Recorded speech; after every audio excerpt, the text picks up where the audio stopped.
Slide শোতে click করি, slide শোতে ক্লিক করে ফ্রম বিগিনিং ক্লিক করে দেখি।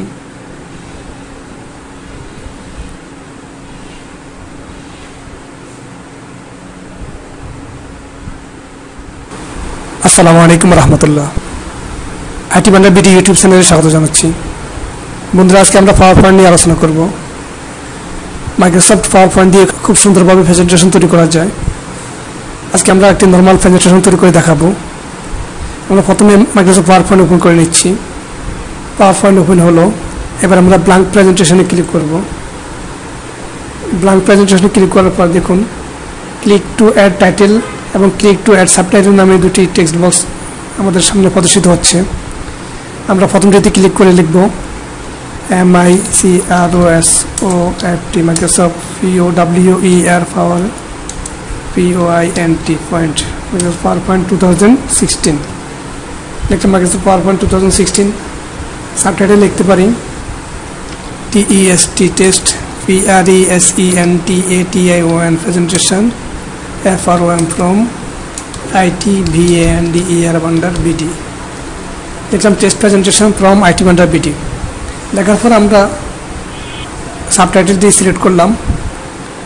সিলেক্ট করার পর মাইক্রোসফট ওয়ার্ডের মতো একইভাবে আমরা বোল্ড করব। বোল্ড টুলে ক্লিক করে বোল্ড করলাম। ইনকেস ফন্ট সাইজ টুলে ক্লিক করে ফন্ট সাইজকে একটু বড় করে নিব। একটু বড় করার জন্য টেক্সট বক্সকে একটু বড় করে নিতে পারি। বড় করে নেওয়ার পর লেখা সিলেক্ট করে একটু ফন্ট সাইজকে একটু বড় করে নিলাম। এবার আমরা টাইটেল সিলেক্ট করব। টাইটেলের টেক্সট সিলেক্ট করার পর আমরা বোল্ডে ক্লিক করব। লেখা বোল্ড হলো। বাউন্ডারি বক্সে ক্লিক করে টেক্সট বক্সটা একটু বড় করে দিব। এরপর লেখা সিলেক্ট করার পর ইনকেস ফন্ট সাইজ টুলে ক্লিক করব। এটি বড় হলো। টেক্সট বাউন্ডারি বক্সটা একটু ছোটো করে দিব। নিচে থেকে ক্লিক করে টাক করে ছোটো করে দিলাম। সাবটাইটেলের টেক্সট বক্সটা ছোটো করে দিব। সাবটাইটেলটি টাইটেলের কাছাকাছি নিয়ে যাই, কাছাকাছি নিয়ে রাখলাম। এবার ইচ্ছে করলে আমরা নিচে একটি ছবি বা ইমেজ সেট করতে পারবো। ছবি বা ইমেজ সেট করার জন্য আমরা ইনসার্ট মেনুতে ক্লিক করব। মাইক্রোসফট ওয়ার্ডের মতো আমরা ইনসার্ট মেনুতে ক্লিক করার পর পিকচার্সে ক্লিক করে প্রথমটি আছে দিস ডিভাইস, অর্থাৎ আমরা কম্পিউটার থেকে যদি আমরা ইমেজ সেট করতে চাই দিস ডিভাইসে ক্লিক করব। আর অনলাইন থেকে করতে চাইলে নিচেটি সিলেক্ট করব। আমরা কম্পিউটার থেকেই ইমেজ সেট করতে চাই, দিস ডিভাইসে ক্লিক করলাম। এরপর আমরা আমাদের কম্পিউটার থেকে যে কোনো একটি ইমেজ নিয়ে আসতে পারি। সাপোজ আমরা BD04 নামে একটি ইমেজ আছে, আমরা ইনসার্ট করব। এই ইমেজটি বাংলাদেশের ম্যাপ। আমরা বাংলাদেশের ম্যাপকে একটু বড় করে দিব। বড় করে দেওয়ার পর আমরা যদি এটিকে সাজাতে চাই, দেখুন ফরম্যাট মেনু ওপেন আছে। আমরা যে কোনো ফ্রেম দিতে পারি এখান থেকে। সাপোজ আমরা নর্মাল একটি ফ্রেম দিই। নর্মাল একটি ফ্রেম সিলেক্ট করলাম। দেন এখানে একটি টাইটেল, একটি সাবটাইটেল এবং একটি ইমেজ আসলো। এখন যদি আমরা এগুলোকে প্রেজেন্টেশন দিতে চাই, প্রেজেন্টেশন দেওয়ার পূর্বে ইচ্ছে করলে আমরা এটিকে ডিজাইন দিতে পারবো। পেজটাকে একটু ডিজাইন দেওয়া যাবে। পেজটাকে ডিজাইন দেওয়ার জন্য আমরা ডিজাইন মেনুতে ক্লিক করব। ডিজাইন মেনুতে ক্লিক করে দেখুন এখানে অনেকগুলো ডিজাইন আছে। এখানে ক্লিক করলে আমরা ডিজাইন প্রদর্শিত হবে। এখান থেকে যে কোনো ডিজাইন চয়েস করব।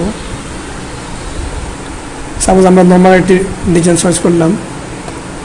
নর্মাল ডিজাইন চয়েস করার পর টাইটেল আমরা সাবটাইটেলকে আমরা আরেকটু উপরে উঠিয়ে দিতে পারি। আমরা আরেকটু উপরে উঠিয়ে দিব। ইমেজটাকে আরেকটু হালকা উপরে নিয়ে যাব। নেওয়ার পর এবার আমরা ট্রানজিশন দিব। ট্রানজিশন দেওয়ার জন্য আমরা ট্রানজিশন মেনুতে ক্লিক করব। ট্রানজিশন মেনুতে ক্লিক করার পর আমরা এখানে অনেকগুলো ট্রানজিশন আছে, আমরা কীভাবে দিতে চাই। ফেড দিলে এভাবে প্রদর্শিত হবে, ফোর্স দিলে এরকম প্রদর্শিত হবে, স্পিড দিলে এভাবে প্রদর্শিত হবে, র্যান্ডম বার্স দিলে এরকম প্রদর্শিত হবে। আর এখানে ক্লিক করে অনেকগুলো অপশন আছে, আমরা এখান থেকে যে কোনো একটি চয়েস করতে পারি। সাপোজ আমরা যদি র্যান্ডম রাখতে চাই, র্যান্ডমে ক্লিক করলাম। র্যান্ডমে ক্লিক করার পর আমরা এবার যদি অ্যানিমেশন দিতে চাই টেক্সট এবং ইমেজকে, অ্যানিমেশনস মেনুতে ক্লিক করব। অ্যানিমেশনস মেনুতে ক্লিক করার পর আমরা প্রথমে যে টাইটেল আছে টাইটেলকে সিলেক্ট করব। টাইটেলে সিলেক্ট করার পর আমরা এখান থেকে যে কোনো অ্যানিমেশন চয়েস করতে পারবো।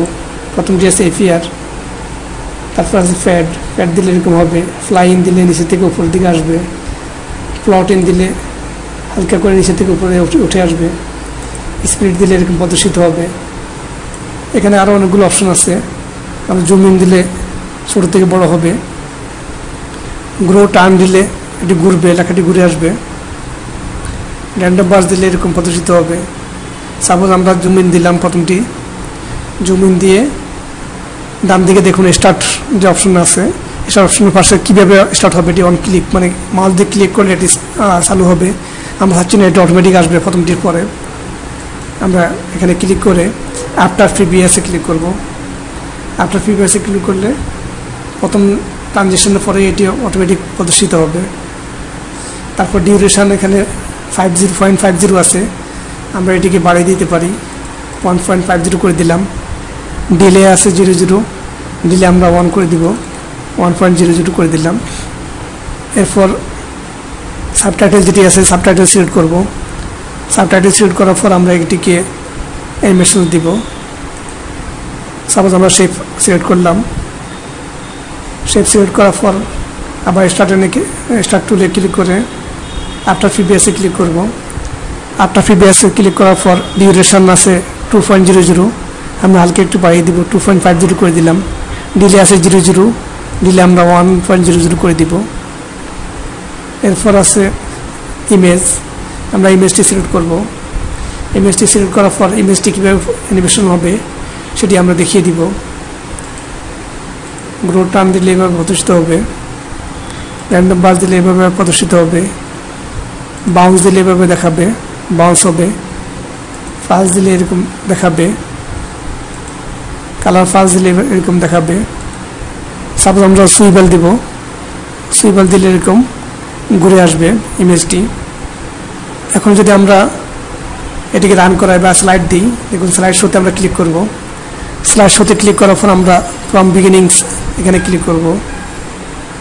দেখুন প্রেজেন্টেশন হচ্ছে, আমাদের ইমেজটি প্রদর্শিত হচ্ছে না, তার কারণে ইমেজে আমরা এফেক্ট দিই নেই। আমরা স্কেপ কি চেপে এখান থেকে বের হয়ে আসবো, দেন ইমেজটি সিলেক্ট করব। ইমেজটি সিলেক্ট করার পর আমরা অ্যানিমেশনসে ক্লিক করব। অ্যানিমেশনস মেনুতে ক্লিক করে আমরা স্টার্টার এখানে ক্লিক করে আফটার প্রিভিয়াসে দিব। আফটার প্রিভিয়াসে দেওয়ার পর ডিউরেশন আছে 2.00, আমরা এটিকে 2.50 করে দিব। ডিলে আছে 00, আমরা ডিলে 1.00 করে দিলাম। দেন এবার যদি আমরা স্লাইড শোর এখানে ফ্রম বিগিনিংয়ে ক্লিক করি, তাহলে দেখুন প্রেজেন্টেশন হচ্ছে।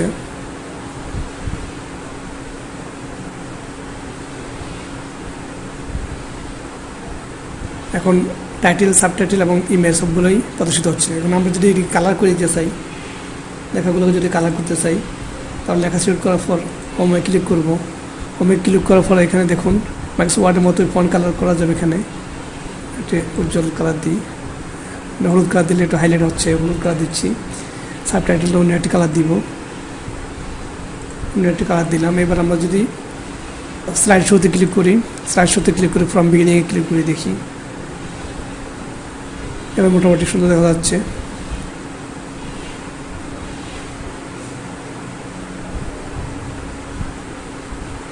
হ্যাঁ বন্ধুরা, টেক্সট এবং ইমেজ দিয়ে এটি প্রেজেন্টেশন দেখালাম। আমাদের পরবর্তী টিউটোরিয়াল দেখার মতো জানিয়ে আজকে এখানে শেষ করব। আসসালামু আলাইকুম রহমতুল্লাহ।